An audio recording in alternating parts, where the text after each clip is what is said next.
Hey everybody, it's Inky Tiger here, and today I want to talk to you about character design. So I already touched on character design a little in my video on same face syndrome. Today I'm going to go a little more in depth on what makes a solid character design, as well as like how to make them more developed and believable.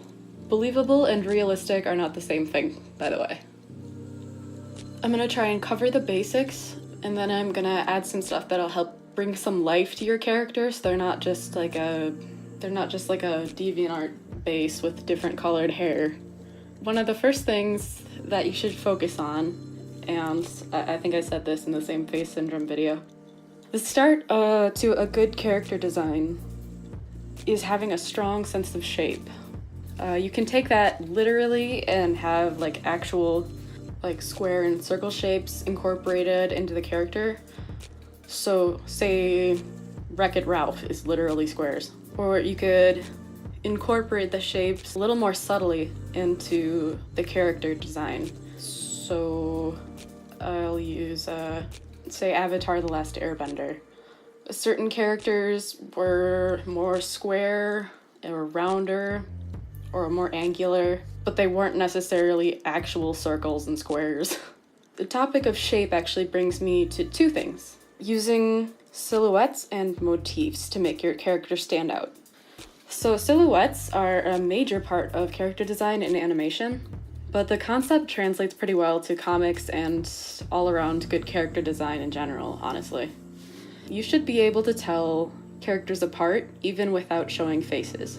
So you can accomplish that pretty easily by changing things like hairstyles, muscle tone, clothing, weight, height, posture even. And actually, even certain poses will give away a character, especially if the character has a certain familiar pose that they kind of fall into, or maybe they favor their weight on one leg, kind of that sort of thing. And motifs in design are actually pretty much the same as they are in literature.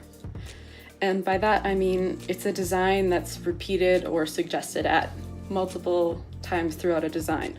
What that means is maybe a character has kind of a squarely built body, but then there's also patterns of squares on his clothing, his hair is shaped like a square. So it look a little unusual, but you've got a motif going. He's probably going to be perceived as a strong foundation type character. Same with like a round face.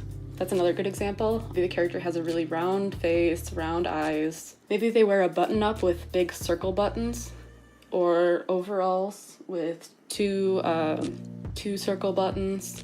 It's kind of repeating that symbol, saying this is like, oh, this is a round, innocent, wide-eyed character.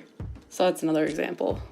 Now, colors are a really important part of the character design process, and they can actually say a lot about a character, so you should really choose your colors for your character wisely.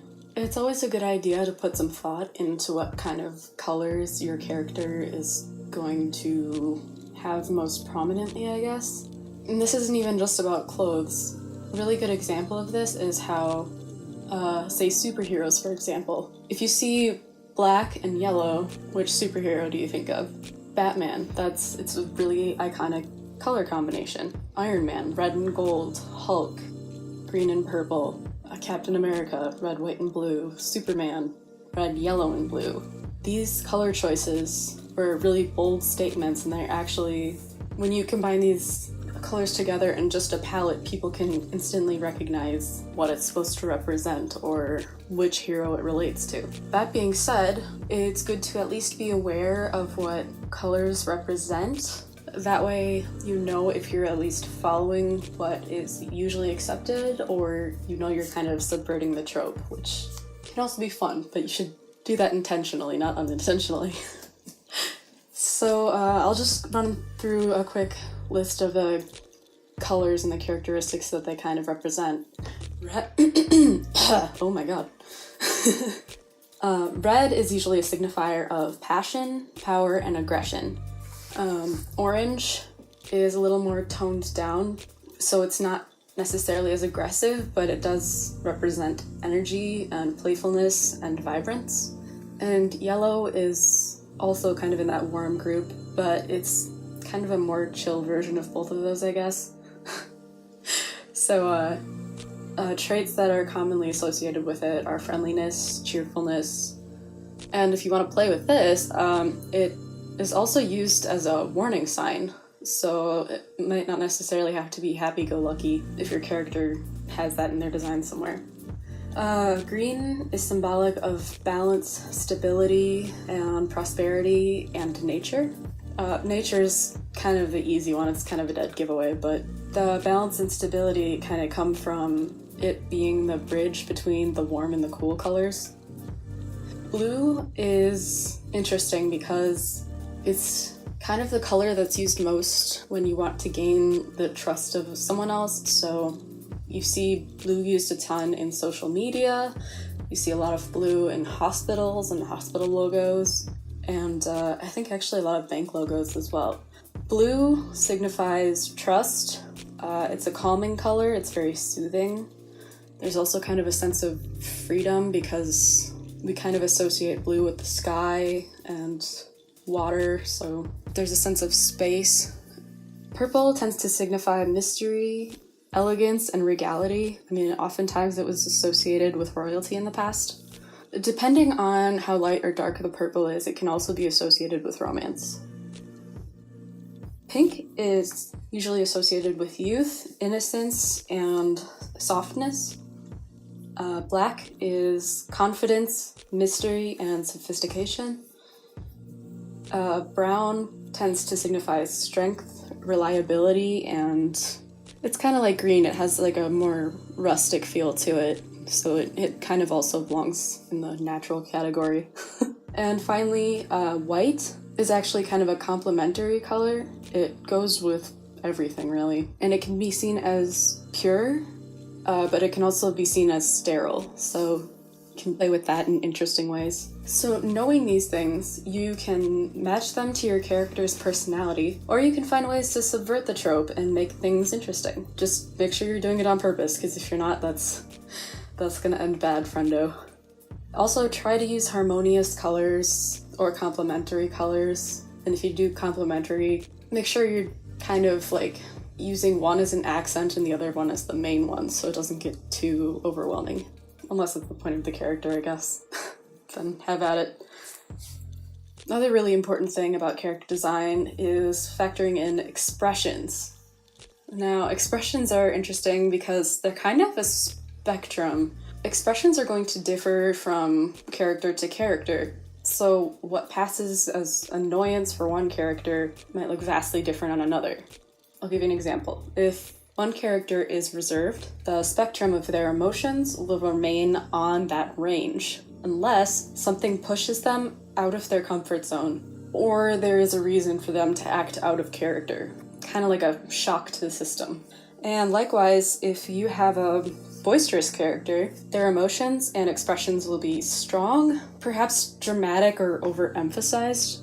Another example, both characters can have kind of a stupid smiley look on their face, and one might look kind of introspective and smiling internally while the other is positively, outwardly giddy and delighted. Same emotion, different expression. Sometimes it's actually a good idea to give your character a go-to expression. It adds to their personality. So, like, an example is like, uh-oh, she's giving us the look. Or, he's making that face that he makes right before we get in trouble. Character design should be mostly about character, in my opinion. And a little note about expressions. Do not mistake shy or reserved for emotionless. Just like more outgoing folks, quiet characters can be extremely expressive, unless angst is part of their character, I guess. But if it's not, don't cop out. Give them emotions. They just show it differently, man. While you're doing this process, a good question to ask is, what is your character? Are they human? Some really easy, fun ways to design characters are by combining humans with animals. Well, you can do that literally if they're like mythical creatures, but that's not really what I'm talking about so much as you can actually design people that say they look like their pets. A popular example of that is people walking dogs that look like them. Honestly, it's a trait that's a lot more common in pop culture than you might think. I mean, Voldemort is constantly compared to looking like a snake, and they kind of ran with that in the movie series. And in Rise of the Guardians, the Easter Bunny looks like a cross between a rabbit and a kangaroo, to be honest. But that's kind of a source of humor in there, because I think Jack calls him the Easter kangaroo at some point. So you can work that into designs and they don't necessarily have to be human. Just a couple random tips to give more life and personality to a character. Do they have a tick, a habit, or in some cases, maybe they have a stim? If you're animating this character, giving them little eye darts bring life and suggest emotions. That's one of my favorite ways to kind of give a little more personality to a character. It's also a really, really good idea to reference your character. Gather as many references as you can.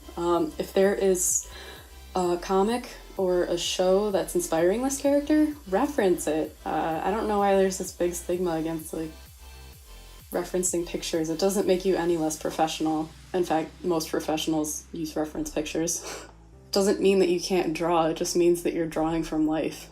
But yeah, reference it. Look at the expressions on the characters that you're kind of basing this off of. Study the poses and draw your character doing similar things to kind of see how their personality handles that environment.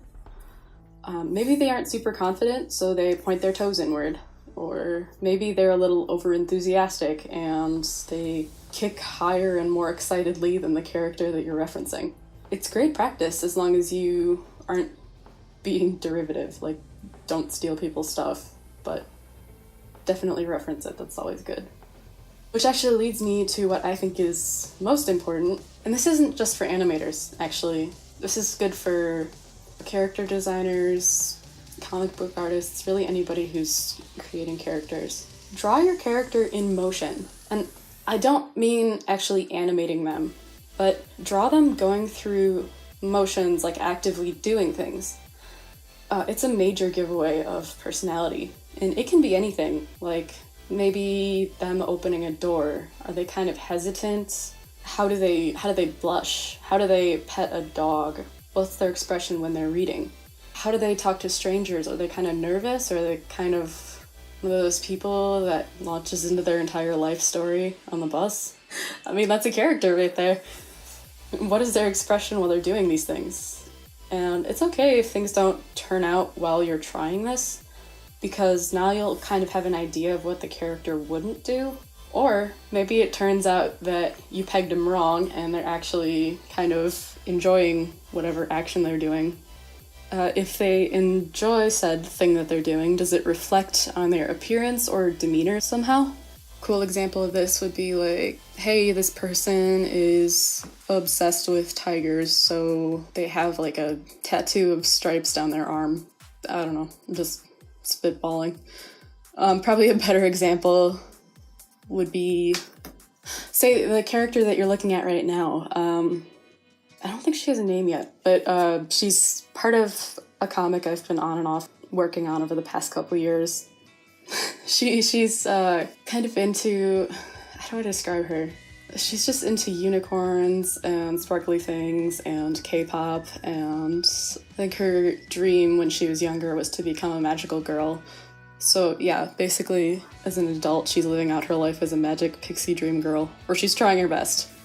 She's into that fairy K stuff, like visual K. So kind of that otaku weeby stuff. And it shows in her character, it shows in how she dresses and kind of her mannerisms. So it'll show basically like in the way she talks and her expressions and things. They're kind of akin to something you might find more in like anime culture. Those are just some basic things to think about when you're designing a character. I could talk about character design for ages, like it's so fun to make characters. So leave a comment below, let me know what you want to hear. I'd be happy to answer your questions. Yeah, I love talking about writing. That's Storyboarding's my jam. And yeah, I think that's pretty much all I've got for this video. Thanks for watching!